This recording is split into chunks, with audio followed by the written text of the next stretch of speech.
That crazy thing, that 5 second thing. Okay.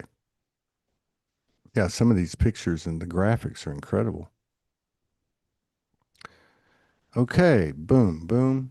Let's see. It's on and looks like we're good to go. Let me just tag you on this so it's on your page so people can watch it there.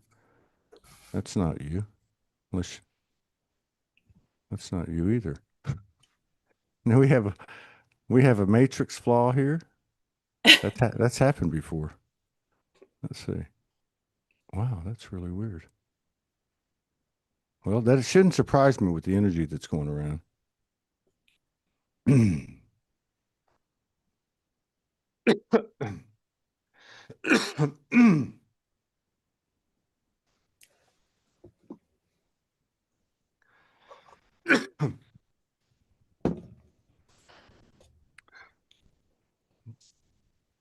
Throat chakra. I don't know what Gotta happened. start somewhere. I don't want to start until I know. I don't know what happened. I didn't swallow anything. Oh, this is embarrassing. But I've done worse online. Let me try YouTube. What the hell?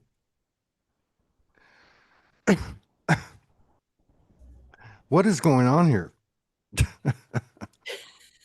Okay, there's this one. This one's working. Okay. So at least it's on YouTube. Okay. We'll try that. Let me try Facebook one more time. God, I feel like I'm gonna die. Okay, so this is well, we know we're on YouTube. I'll keep checking since you're gonna be doing most of the talking. Okay, and I'll just come back to it in a bit. All right, this is the first episode. Welcome everybody. This is the first episode of a long line of episodes, and it's called Soul Ghost Hunters Radio Show, where the unseen becomes heard and the haunted find healing.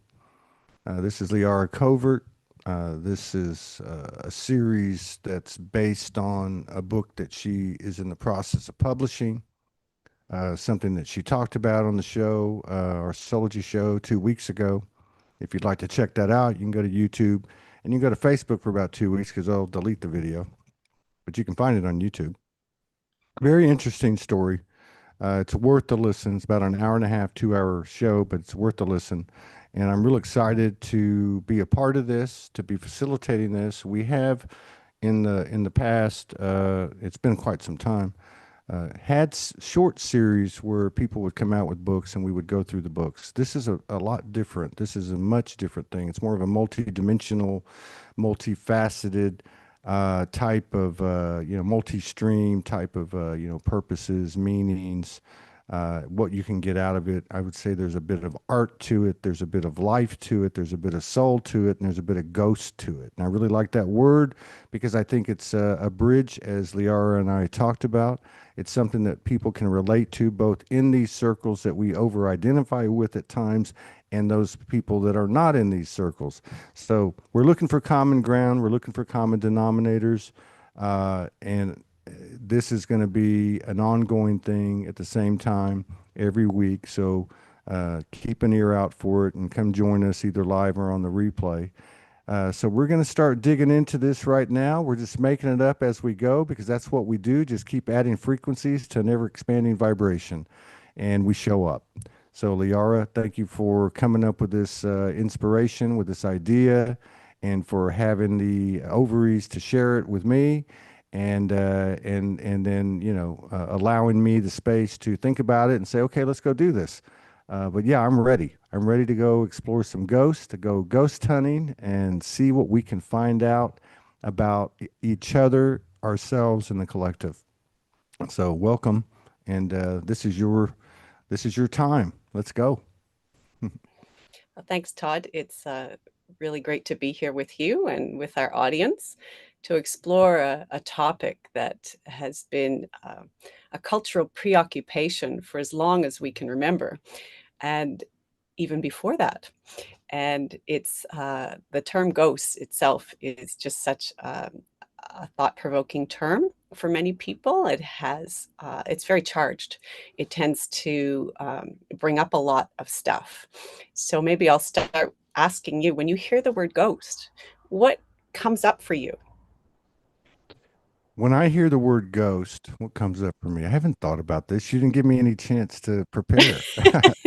Honestly, I don't think I really ever thought about it, unless you're like a little kid and they tell you stories and that type of thing. But I never saw one like a lot of our friends, probably you did, as a kid. But once I reawoke and I started to see them and started to communicate with some of them, uh, yeah, I saw it, or as the way I feel about it right now is something that's uh, kind of stuck. That I remember talking to one ghost back in like 2012, and was telling me, I think they used the word residual energy, that Hmm. they remained like say for instance, if their soul, a fragment of their energy remained in a certain place. It could have been like a, let's say, like a murder or some other traumatic experience or something that anchored them where they couldn't leave. So if I look at that as a metaphor, I would say it's similar to a shadow, something that I have divorced myself from or separated myself from, or whoever the person in regard is, something that I have not yet come into the awareness that it's actually me. And it's just like every other part of me. It just wants to be held. It wants to be seen. It wants to be acknowledged and recognized. So that would be my answer. Mm, that's a great answer. And it's a very multifaceted one, isn't it? Because Mm, so often people will have single or very few specific associations with ghosts. You know, they might have seen a movie about a mm, ghost or read about ghost stories related to a particular location, or they may have had an encounter that they mm. can't really explain, something associated maybe with the paranormal or what they consider to be supernatural, because it's something they see as separate from themselves. And as you point out, that's certainly one way to look at them. And there are encounters out there with all different kinds of entities. You can measure energies with scientific instruments if you choose, you know, to localize where some of these things seem to appear. But there's also the kind of ghost that you're also talking about, where we look at projections. And for many people, ghosts are just the term evokes fear.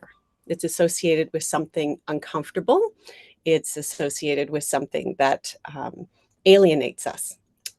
And the very reason it does that is because it wants to be held, it wants to be understood and embraced. So running from it is not perhaps the best solution, although many people do. You know, how many people do you know watch ghost stories or sort of horror movies about ghosts and hide under the covers, or jump because they just can't sit still? Can you relate to that? Oh yeah, yeah. Yeah. Mm. Yeah, you either have, you have well, to me there's like three groups. One is I don't want to go there. I don't watch any of that. I remember my mother taking us to see The Exorcist when it came out in the early 70s. And it was at like late at night in Houston, Texas, and there's a big long line because it was a premiere movie. And we were in the line and people were coming out and they were crying. And we were probably like say 12, 10, 9, 8, and 5. And Mm. and the people were coming out and they tell my mother, don't take them in there. But yeah, so I think one is like I don't want to see it at all. Mm. And then we all have those weird friends who love that stuff. Like the Mm. scarier it is, the better it is. And then you Yep. have the bulk of us, I think, are in the middle. And I feel like a lot of that has to do with the experiences that we have. And like I was saying in my own case, I never had that type of experience until I reawoke in 2011.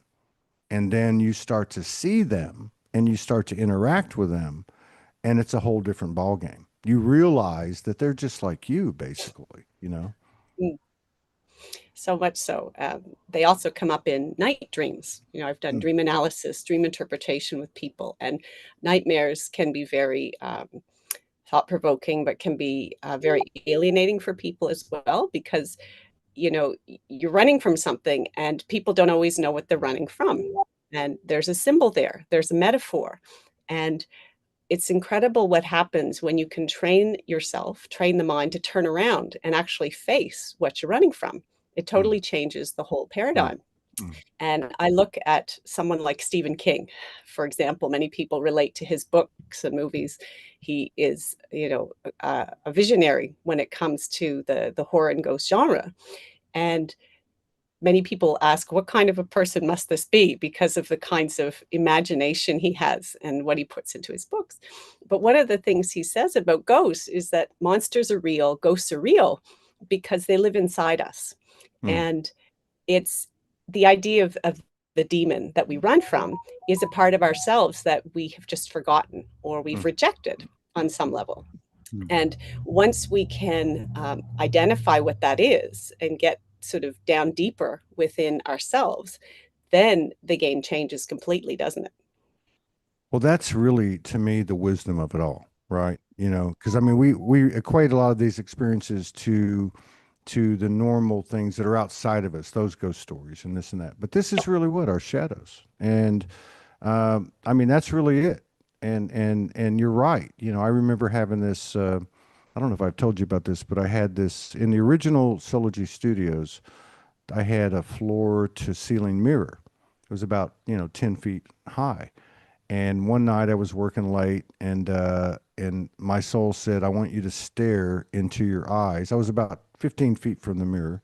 Stare into your eyes, and I want you to walk towards the mirror, but don't unlock the stare. And so as I got closer, like that close, I turned in, or well, the reflection turned into what looked like an ogre, and and well, this is, but I mean, it's a perfect example because at that point in my, I was asked, being asked essentially to walk the talk or shut the f up, So it was Mm, like, look into your eyes, and and the reflection clearly turned into an ogre, very ugly, from a human perspective, and it said to me, "Who are you?" And I said, "I am Soul."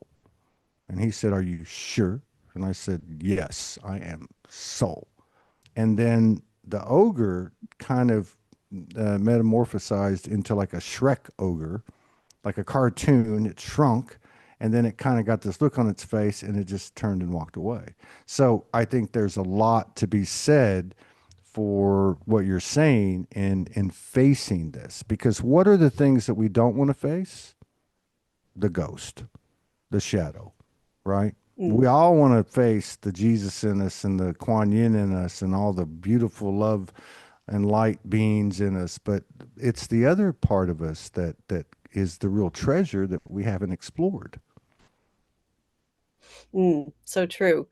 And people will often look at the difference between, or is there a difference between dream interpretation or symbols that you interpret in dreams and the idea of rescripting symbols in life. And this is one of the things I explore in my memoir, because when we explore dream symbols, often what we're doing is we're looking at someone else's idea of what a symbol is. There are lots of dream dictionaries out there, and they do have value to a point. You can look up symbols, horse, castle, ocean, whatever the symbol happens to be, and it will give you a definition of that.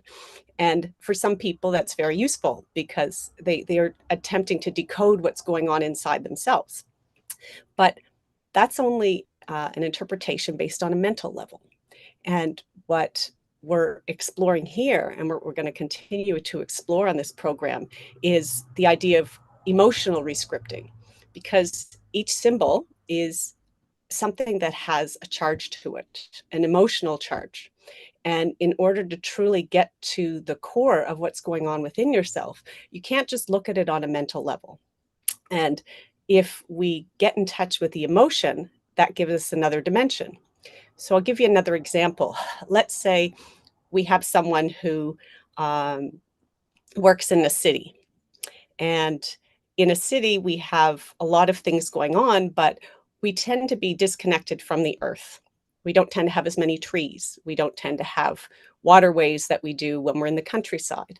And when it comes to symbols and which ones help us become more soulful, live a more soul guided life, and those symbols that don't, the ones that help us get in touch with the earth and the environment, the natural environment, are the ones that guide us back to soulful living. Can you relate to that? Yes, I would. It's funny because I was having a flashback as you were talking, like, why am I remembering this? And I'm remembering. uh, so to answer your question, yes. And then the significance of what came in while I'm listening to you, and I'm going, why am I remembering this?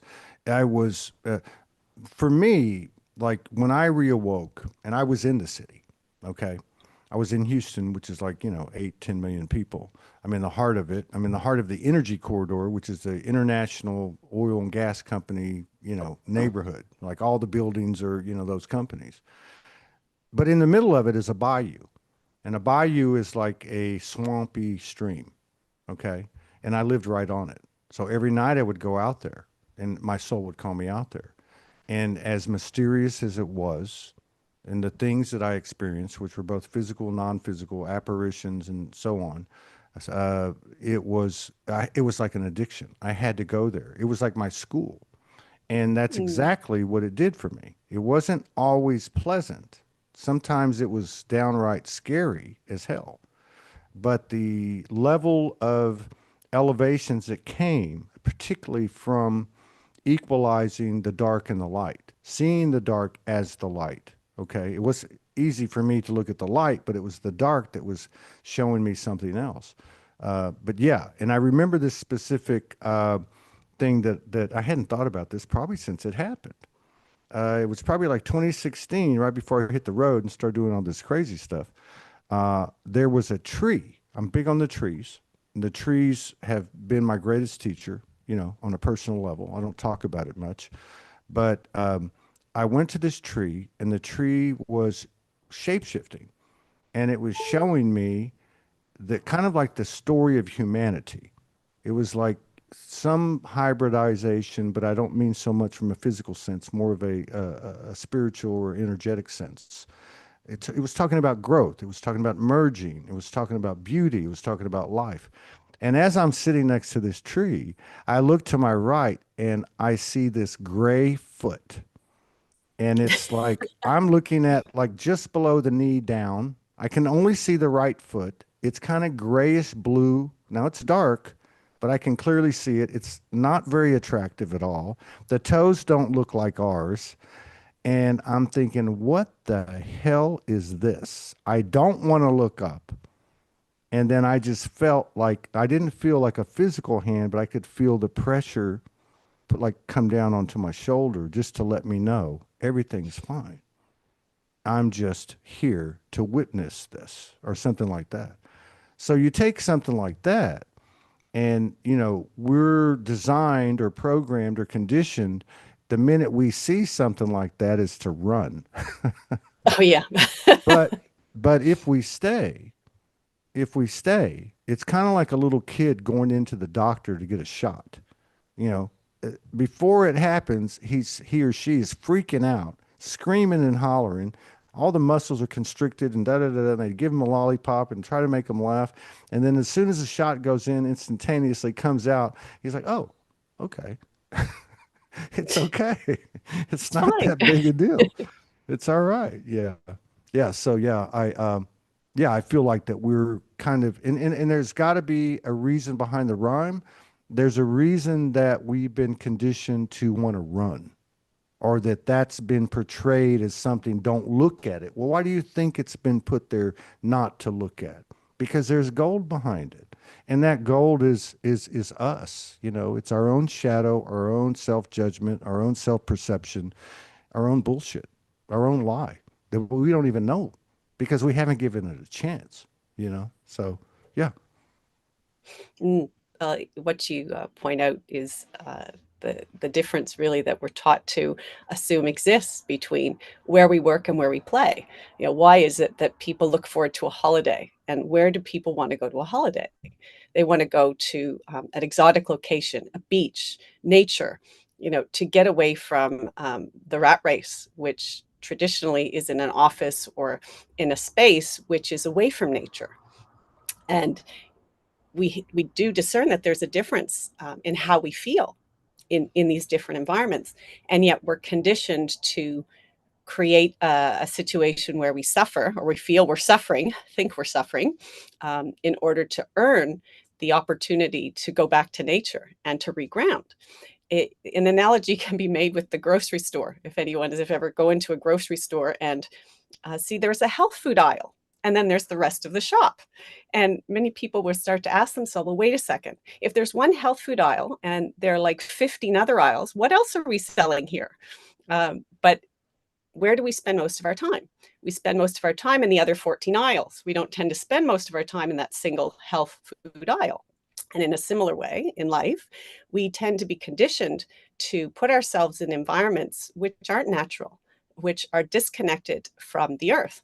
One of the most life transforming inventions was electricity. You know, from the moment we had the light bulb, we could disconnect from the natural biorhythm of the earth. We could work all night.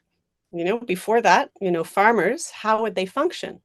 They would get up at dawn, they would work when there was natural light, and then they would go to bed. And the melatonin in their head, you know, would recalibrate everything, and they'd work on a natural rhythm. But how many people are in touch with that natural rhythm? Would you Mm. say that there are a large number of people that aren't? Yeah. No, that's a really good analogy. I mean, it reminds me of I'm going to, go to school, get a degree, or learn a trade, take on a career, save for 40 years so I can retire. And then on the Mhm, way out, then, and then as I'm in this, you know, paradise of retirement, sarcasm, uh, in my perfect health, in my youth, in my vitality, which I'm not, uh, you know, I I'm not. It's a facade. It's like a fantasy. And then what the best part about it is you get to pay for your funeral as you're going out the door. Like that doesn't just doesn't make any sense. You know what I mean? So you look at beatnik, you look at free thinker, you look at a hippie, you look at a hobo, you look at a homeless guy like I was. You know, you and I will say this. You know, when you brought up the thing about the ghost, I saw in those 2 years on the streets, I saw many ghosts, many ghosts. Okay. To the point where you can't tell what is a person and what is not. But what I know I did see were these people that were verifiably people, like at least as far as I could tell, or angels in disguise. And the level of understanding that they had, like I could tell you that I met many people that were totally comfortable in their own skin because they were holding the hand of their demon and their angel, right? Both of them. Like they were, mm, and so like to use that as a backdrop with the whole thing I just said in sarcasm, these people don't even think about retirement. They don't even think about this afternoon. They're thinking about now. mm, They're self-contained and they're plugged into the universe. And the funny thing is that was in 2011, 12, 13. And I didn't know it at the time, but in America when when the I think it was the Obama or maybe Clinton or Obama, I don't remember, Bush or Obama, they had let out like a whole bunch of technically mentally ill people and just released them from the institutions, and that was a lot of these people, and they weren't mhm. crazy. A lot of them No. weren't crazy. No, they were not crazy. So it really taught me something. It really taught me that I'm no better and I'm no worse. And the reason that I was able, that I feel, that I was able to gain that awareness is because of the many of the conversations that I had with people that were deemed crazy. And then, Like I remember talking to one guy and he said, "Well, I'm a prince." And I said, "Yeah." I said, "Yeah, I do." He said, "Really?" And I said, "Yeah." And he said, I see demons and angels." I said, "Yeah." He said, "Really?" I said, "Yeah." Like that was just like a level of acceptance that he'd never received. But I was only able to give it because I'd just seen the same thing. But the truth was, I was facing my ghost, you know. And I think one thing about facing your ghost is there is no one else. There's no partner, there's no children, there's no parents, there's no friends, there's no enemies. It's just you and the ghost, which is to me Mm, now, the way I look at it, me and the universe. The universe and the universe, face to face. that is quite profound, isn't it? To look at the world through that kind of lens, if that's a lens at all. Most people, of course, look through many different kinds of lenses, and I can relate to exactly what you're talking about with the asylums, the deinstitutionalization of the kinds of people that were looked at as deviants and locked away because they saw the world differently. And when you connect with people who are described as being on the fringes, it's because they don't see things like the status quo conditioned individual does. And I noticed a big difference in the environment in Australia where I've been living, for example, when COVID happened, because there were 192 days of lockdown in Melbourne, for example. I wasn't living there at the time, I was living elsewhere in Queensland. But when that was over, so many people decided, they're not going to wait for retirement to get the camper and travel around the country like so many people do, get back to nature after your work life is done. It was like, no, we're going to sell up now. We're going to look at life very differently, because when mortality, comes, they come face to face with their sense of mentality or mortality, then, their values change. And the more you connect with the environment and get back to nature, the more you do get in touch with different kinds of energies, I would say. And one of the um, interesting things to consider when we use the term ghost is the term spirit, because some people use the terms interchangeably and other people see them as very different. Ghost is often associated with a fear based vision of something that people want to run from. And a spirit is something that tends to be reassuring. It tends to be like an angelic presence, a divine presence, or something that draws people to it rather than repels it. Can you relate to that? Yeah, to a degree. I see what you're saying. My experience, as I reawoke, was not only did I live in the heart of a major metropolitan area in the energy corridor, next to a bayou that ran all through the city, right? But it was also a huge cemetery. Mm. So there was all kinds of stuff out there, like from a wild dog running at me, literally running at me at 2 o'clock in the morning. I thought it was just going to rip my head off. And I Mhm. just had to take this position of, okay, I'm done. I'm not going to run from this thing. And then it stopped and ran back, or a 20-foot reptilian or other things. So when I think of a spirit, many of the experiences I had there, and maybe that's part of the reason I was able to bring an equilibrium to the light and the dark, so to speak. The first time it happened was in 2016, walking right down the middle of the cemetery bayou. Um, but yeah, the ghost thing is is to me, yes, has a different connotation, even for me, even now, right? Like if I look at a spirit, I'm looking at you. Okay. I'm looking Mhm. at Joe or Jim or Sally or whoever, right? I'm seeing spirit. I'm seeing soul. I'm seeing an entity. Like I can't explain it. I know we're unity consciousness. I know we're oneness, but you're there and I'm here. Okay. Apparently. So that's kind of been my experiences with spirits, be they spirits of and I would have to say in my waking moments, it's typically not a being of light. I've seen them. I've seen angels line up the street as I'm walking, but but to me, it's like another person, I guess, if you put it from a human perspective.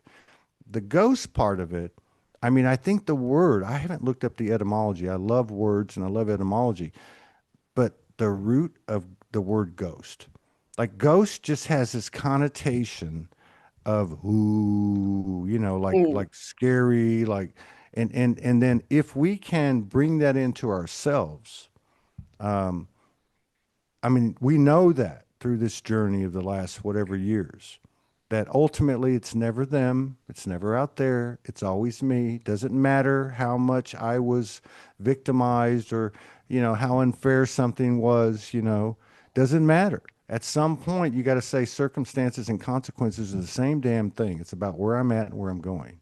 And the ghost is a great way to find that space because you cannot find that space unless you admit the ghost in.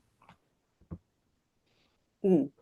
So true. And so often when we hear the term ghost, we're taught that it's a disembodied spirit, or Mm, it's the essence of a dead person that hasn't completely passed over.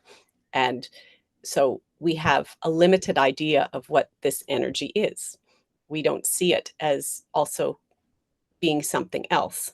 There's an interesting story that I heard when about kindergarten kids. And when we're young, we see things a little differently because we've had less conditioning when we get older. But this group of kids was given an object, and it just happened to be what we would describe as a fork. And they were asked, what is this thing? And the kids came up with a zillion different ideas. It's a hair comb, it's a musical instrument, it's all these different things. But the same kids were asked the same question when they got to year 6, and the vast majority said, "This is what you use to eat your food." They didn't associate it with anything else. And so once we get conditioned beliefs about something, it's more difficult for the psyche to see beyond that. And part of the purpose in this show is to invite people to reflect on a term like ghost, a term like spirit, and recognize that it has a lot more associations than perhaps what we're conditioned to believe, so that we can step outside of our beliefs and expand into more of the awareness of who we truly are. mm. Yeah. Yeah. Yeah, and I feel like that, as with everything else, I mean, oneness is oneness. So, there's nothing left out of that equation. Nothing can be over there and we're all over here. But there is a kind of a conjunction between ghost and spirit. And still it's a reflection of you. And really I find it to be, like I'll give you an example, but like it's what's the difference between a ghost spirit presenting itself to me, because what is that? That's energy giving me an influence upon me, presenting something upon me that's now going to create a reaction or a response or a feeling within myself. So I remember Mm-hmm. back like in 2012, and a lot of us when we first get jolted, our spidey senses go through the roof, and so I went to an obscure ranch farm area, rural area in East Texas at the request of somebody to do clearing. And I went out there and they showed me all these pictures. They were all Polaroid pictures, like 100 Polaroid pictures, and they were all kind of centered around this like 16-year-old girl that lived there with the daughter. Uh, and every picture had these looked like ping pong balls. They were orbs, these solid looking ping pong ball orbs that were on her. And what are these? Can you help us? And my soul was in command at the time. So in the back of this really, the grass is probably like 3 or 4 feet high. I mean, it was the middle of summer. There was a barn that nobody'd been to for a long time. And I remember, I knew my soul said, you got to walk through all that. I'm like, yeah, there's probably snakes and stuff, but like, no, you just go. So I went to the window and there was a black man sitting on a bed. Now there's, actually nothing in there, but I'm looking at it. I'm seeing it physically, third eye, two eyes, whatever. And the orb was in front of me, showed it to me, kind of landed on his forehead, and then he's there. And so for me, I saw a ghost, but at the same time, I saw a soul, a spirit. And so he then conveyed to me what the issue was. There was a whole bunch of murders and rapes, and it was black versus white and white versus black, and both were equally participating. Civil War stuff, slave. It was very, very deep stuff, and it was very ancestral. But that was it. And I learned two things that day. One, how could you have not been scared to see something like that? and two, and two, that was the feel. You know, we talk about being an empath. I felt Mm. that soul. I felt their part of it. I felt their shame. I felt their blame. He killed people. He raped people. He was both the victim and the victimizer, and just wanted the same thing. I learned something. That something that I would perceive as dark wants the same level of equilibrium and love, and purity and peace and all that I do. And that's what happened that day. That's an amazing Ultimately. story, and I love the fact that you bring in both the light and the dark, because Mm, so often people will dwell on one or the other, you know? mm, We're light workers, or, we're working in the dark, or we're in the depths of despair. But really, when we look at ghosts and we look at spirits, it can all come back to the filters we mm, hold within ourselves, can't it? Do we look at things from a vibration of fear? Do we look at things from a vibration of love, somewhere in between, or both? That's going to influence how we experience whatever's happening within us, and then what we're projecting around us. mm. Yeah. Yeah.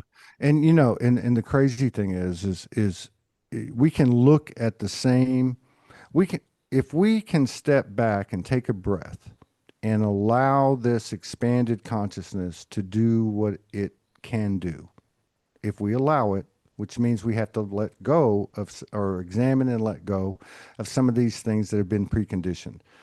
We can look at something like prejudice, racial prejudice, cultural prejudice, just being rigid in terms of our openness towards other things. It's the same thing. What's the difference between me? I mean, you could take something radical. There's a lot of propaganda out there right now. We can get into all that, but we're not going to on this show. But my point is simply, you could take somebody who is, and there's nothing against anybody here. You could take any number of religions or ethnicities or cultural communities or whatever. Say Christians over here, Muslims over here. You could on from one side, what they're looking at is the Antichrist. And from the other side, what they're looking at is the Antichrist. You know what I mean? It's like it's just it's a level of perception that has been influenced and conditioned and programmed, and that's something that we all have in common. So I really feel like this whole ghost thing is has a huge potential in the sense that we all have ghosts, and really, if you drill down, they're all the same ghost. They really are.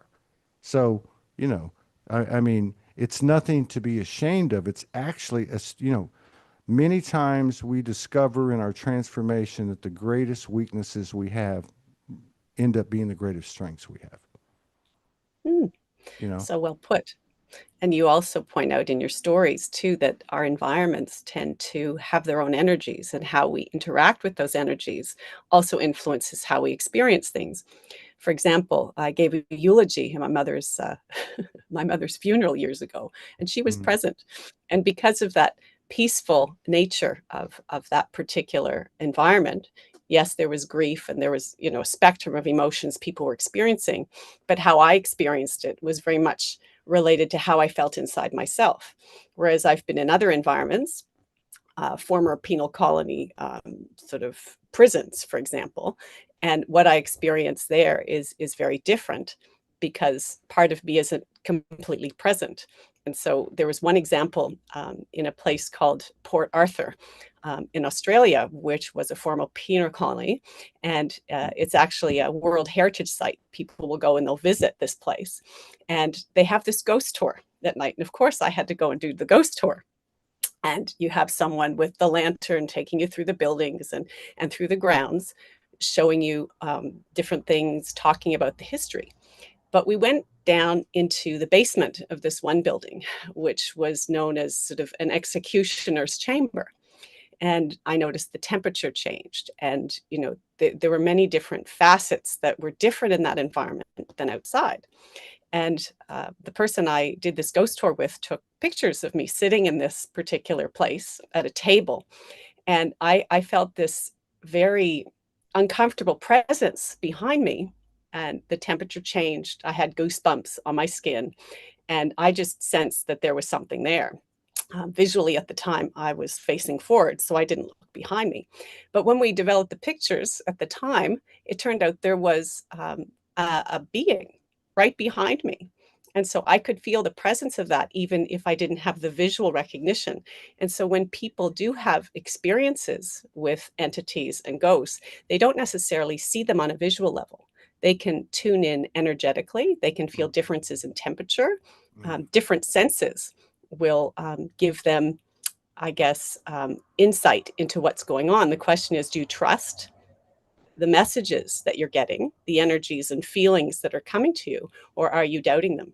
And I'm sure you can relate to that, and many other people can too. There are times when something doesn't feel quite right, or you feel there's something there, but you want to doubt it. You want to leave, or you don't want to go there. And when that happens, you're not allowing that energy to come through you and convey the message it's there to convey. Yeah. Yeah. That reminds me of two things. And you're exactly right. This openness is, um, i- it's paramount. People talk about awakening and expanding and enlightening, and I bring it down just to a few things. One is humility. The other is being open. How open are you to being wrong? How open are you to someone else's opinion? So when I look at these energies, and this is one thing the Bayou taught me, because I've revisited it for all these years. I was there all of 23 and half of 24, and I would still go out there at night. My mother used to say, "What are you doing? Take a cane, take a weapon," But it would, but I could go into now. This is in the middle of a city, and so you're literally in a in a remote area within this confines. But I mean, there's all kinds of energies out there. And what would happen is the bayou energies would call me to a spot. It's pitch dark. All you can see is up, and it's black. And there's not there. I mean, it's you can't afford to be scared. Like if you're made it that far, you might as well, you might as well go all in. And that would be their question to me. That would be their invitation. Would be stand here in yourself. Stand here, in your humility, in your fear, in your power. Just be here. And it was amazing because I was half scared, but half invigorated. Right? I mean, and to me, it was like did you mention kind of like a fast track? I mean, it was like almost like a fast track of of anchoring my true nature, and not only as I anchor my true nature, I'm it's parlayed into a mutual side of me becomes me, and I'm not no longer have these impressions that something's greater than me, that something can hurt me. It was more of a space of, okay, well, I'm here with you. Who knows what's going to happen, kind of thing. But yeah, so these to me, everything is a metaphor, and like these ghost stories, really, if you look at the meat and potatoes of them, it's the same interactions we're having with our mother-in-law, with our spouse, with our children, with our friends, with our strangers, with our bosses, with our subordinates, or whatever. It's the same thing with our government, with our religious institution. It's all the same thing. But for me, it's it's it's like going to the PhD level. It's going to the darkest place you can find, so to speak, the most characteristic of the void, the where you have the least control, where you have to be real, and you have to show all your cards, your fear to your love, your power to your weakness, and you stand there in the presence of these. Which to me, the thing about the bayou was the energy was primordial. It's primordial, but yet it showed me that I am right. I mean, it's all the same team, and we've concocted this incredible realm, the you, me, we, and it, uh, that's brought us to this point of the highest affections of the universe based on what we have done and are doing. And it's with the ghost and it's with the shadows, which is really us, parts of us that we forgot about, you know. Mm. Yes, that's true. And I guess depends on our level of consciousness, how we respond to what we encounter and how we understand its origin or where it comes from. And I love how you point out the power of being the open channel, because when one is an open channel, that also invites visitations, because there are lots of different kinds of entities that would like to get their point across or convey something, and they're looking for a portal. They're looking for a portal to reach people on this plane, for example. That's why we have mediums. And, these television shows or radio shows where people will say, I want to talk to my deceased grandmother, or, your deceased uncle is here to say a few words. And that has value and that has a place as well. But it's also important to sort of see, well, what emotions are being evoked within you related to each encounter? What is the wisdom that this ghost or spirit or both that come to you offering, and what are you willing to see and what do you not want to see, because that is often the big issue. What don't you want to see is part of why the shadow exists. Yeah, perfect. This is perfect. I was going to tell you the story of my one of my greatest lessons, but let me just put it this way. So, when I was growing up, they would have the daily horoscope, right? I didn't know anything about astrology, and I still don't. I have a lot of friends that are astrologers. But what I notice about astrology and numerology, and I'm not taking anything away from anything because I think it's all relevant, absolutely 100%. I don't think we actually can comprehend how relevant it is, and we might need to just get out of the way and let it do its magic. But it's funny because people will, somebody will get a reading and they'll be like, oh my God, that's me. That's me. What I have, but you know what I mean? Like, oh my God, that fits perfectly, and well, I don't see people going, that's bullshit. No, I'm not like that. I do it. But I don't tell people. I just go, oh, that's not true. But that's been, to me, that's the difference. I would rather have the ghost come to me, right? And I would rather have the ghost come to me like say in my early awakening, when they would come in and they'd say, you know what? Yeah, you can talk about whether it was unfair. You can talk about whether you deserve this. You can talk about all these things. But the reality is, it's all on you, pal. Mm. So shut the F up and either get busy dying or get busy living. Mm. So I rather would have the ghost talk to me. Okay. Now I've had my experiences, out of body experiences, certainly had with, white light beings, angels, etc. In the physical, in apparitions and so on. Third eye, whatever, out of body. And these are wonderful. These are, you just feel the peace and the grace. It's just like, I don't want to leave here. Of course, they always tell you, yeah, you got to go back. But for a ghost, for which I see, whether it's, I don't understand the physics of it all. Is that me? I mean, I guess in the end we're all one. Yeah, I guess technically we are, but at this level of the game, it sure looks like it's over there and I'm over here because it smells different and it's a lot uglier. But it has a message for me, and it's a direct, honest message. It's a no bullshit zone type of message. And so yes, it's uncomfortable. And I believe that's probably why a lot of people are in solitude right now, like I was in those first 2 years. But yeah, I feel like that it's been mislabeled and Mm, misappropriated, and it's time to bring it back. It's really easy for us to have a neutrality mindset and say, "Hey, all the light beings, come on over here. Come and get you some finger sandwiches and, you know, some punch and everything." And then all the dark beings are over there, and you're like, "Oh, wait a minute." You know what I mean? Like, do you give them the same invitation? Do you mm, have any problem identifying and aligning with the aspects of light that you feel you are aligned with or that are you?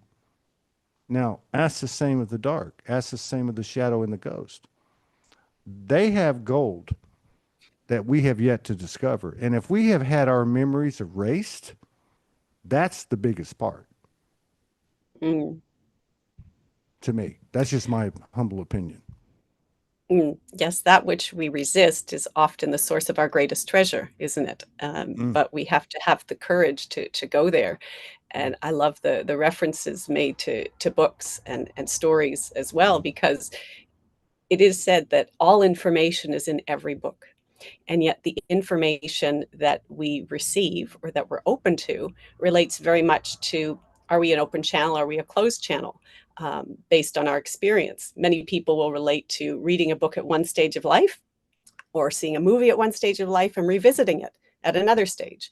And they can see something completely different the second or third time around. Some people will watch a movie every year for many years running, and they will see different things because they're ready and open and mm, receptive to different things. And they wouldn't have seen those the first time around. That relates to experience, that relates to how open you are. It also relates to open mindedness. It mm, relates to a lot of things, doesn't it? mm. Yeah, it does. It really does. Yeah, yeah. Okay, so that's a good example.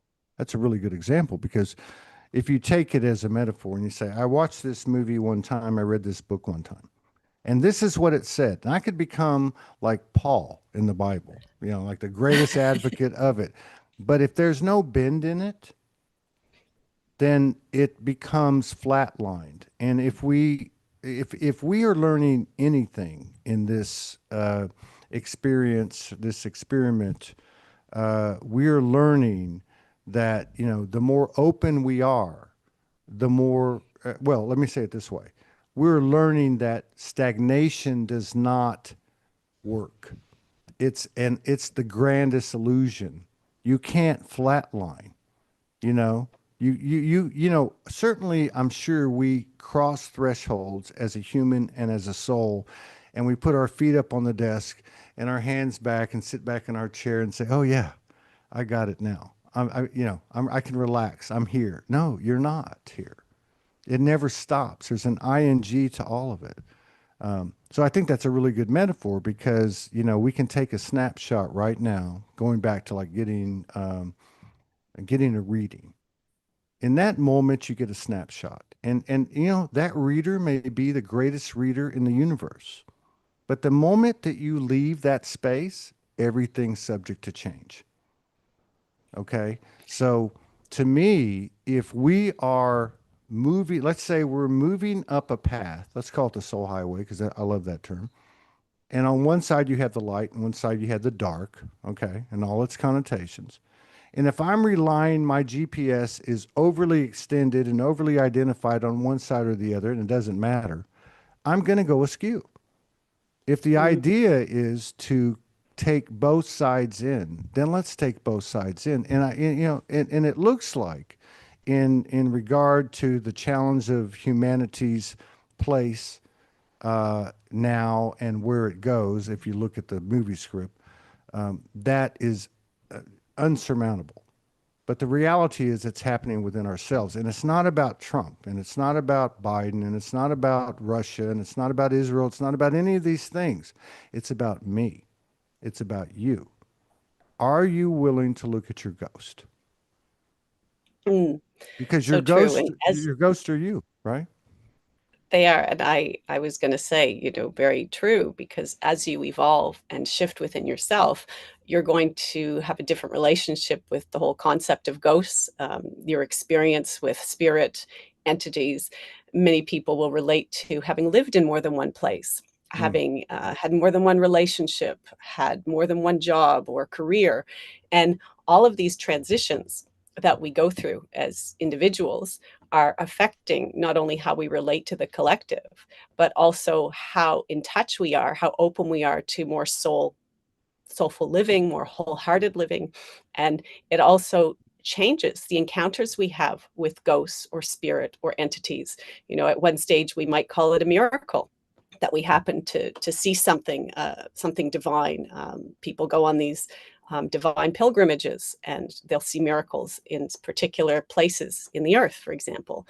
And at another stage of life, they'll start to see themselves as a walking miracle, and they'll see what's going on within their own bodies. You know, they could heal from a disease like cancer or something else, and sort of recognize that, wait a second, the ghost was the disease, and I faced my demons and I healed. I merged my positive, my negative, my divine masculine, my divine feminine, and I found my unified field. I've created from the vortex, and my whole sense of ghost has changed.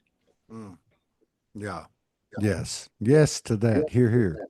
Uh, Back in like 2013, like a couple of years into my reawakening, the guides that I had that are me said, we're going to introduce new people and they're going to help you get over fear.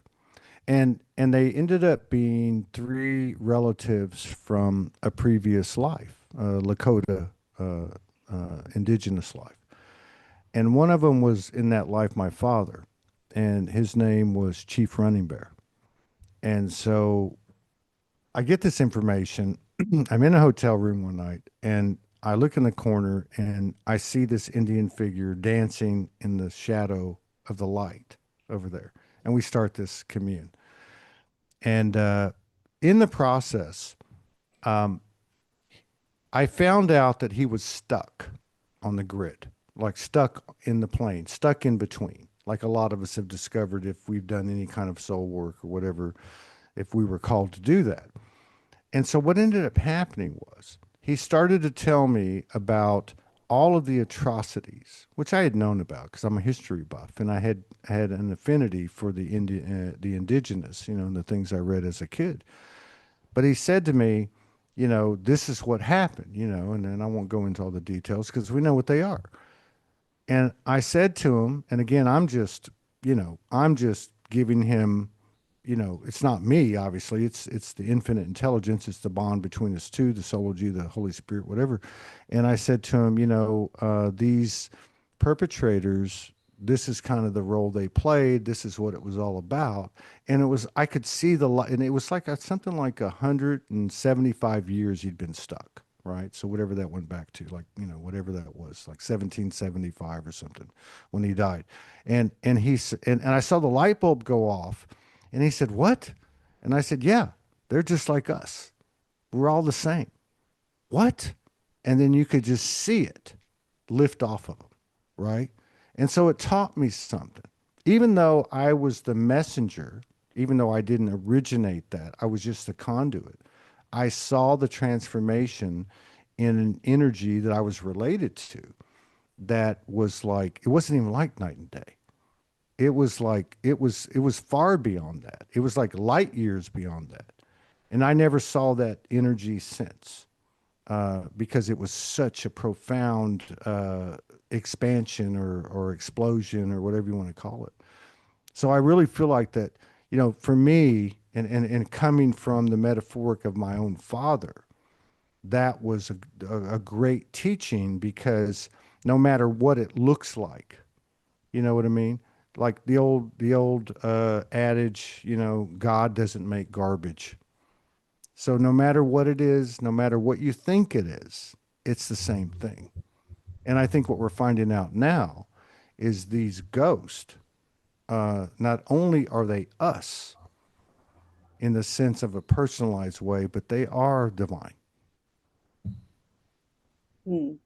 So true. And I see that in coming shows, one of the things we're going to look at is more stories People Mm, share stories with me, people share stories with you, as well as more of our own stories, because this is part of what broadens our sense of community, our sense of connection, our sense of belonging, to realize that these things are happening and they have long happened, they've always happened, but we're far more receptive and open to these kinds of things than ever before. And I find that when people have a sense of acceptance, belonging, that they're more likely to be open to expanding in new directions. And with the spirit that I encounter, the ghosts that I encounter, I would say ghosts more particularly, what they're looking for is acknowledgement and acceptance in order mhm, to move on their trajectory. So it's not only on this plane where we are in this 3D world where this matters, but it's mhm, also elsewhere, so that we don't get stuck in between planes, in between energy fields. We all need each other. And this is a wonderful stepping stone to growing that cohesiveness and that mm, connection. mm, mm. Yeah, there's universal repercussions in the quantum entanglement aspect of our existence, our experience, and as mundane as it might seem as a human, it's not. And that is a ghost within itself. We are not the redheaded stepchild of the universal family of the soul monad. We are actually an intricate piece, an equal piece. And at this point, it just happens to be our turn. So to be able to come into this level of awareness and to I kind of expand on what you're talking about. Yeah. How many times in your life have you met somebody because you're weird? I'm weird. I have idiosyncrasies. You have idiosyncrasies. And you come across some weirdo that does the same thing that you do. And you go, oh, wow, I'm not the only one. Well, you know what? That works all the way around across the board because this is a real part of our life, you know, and this is starting to come to the surface. And I really believe that if you look at it and you look at it honestly, whether you're a Catholic, whether you're a Muslim, whether you're atheist, whether you're whatever, into the ETs, whether you're whatever it is, it's really easy to embrace the light, the good parts, you know, the sugar, but it's not been part of our makeup to embrace the other end of the spectrum. And it's the last place we looked. And there is gold in them their heels. You know what I mean? There really is. So I think this is a great start. I can't believe we just winged this whole hour. Um, you mentioned something right there that you had mentioned to me that you feel like is an integral part of this, and that is, you know, to incorporate people's comments or messages or possibly phone calls. We can work that out with Zoom uh, to have people share their experiences and or ask questions of ourselves, or maybe an audience member could answer. So this is very much a community kind of approach, a communal approach in communion as we dive deeper into the, you know, the connotations that ghost brings, and hopefully you know, I feel like this is kind of what your inspiration is and your initiative is as we learn more about your book and your work, that what it provides is something that we forgot about ourselves in this series of incarnations where memory swipe was key. You know, it's like the last part that we remember. You know, we think it's going to be the galactic and the elemental and the past lives and the abilities and all that, but it's right before our eyes. It's the part of us that we forgot within the experience itself.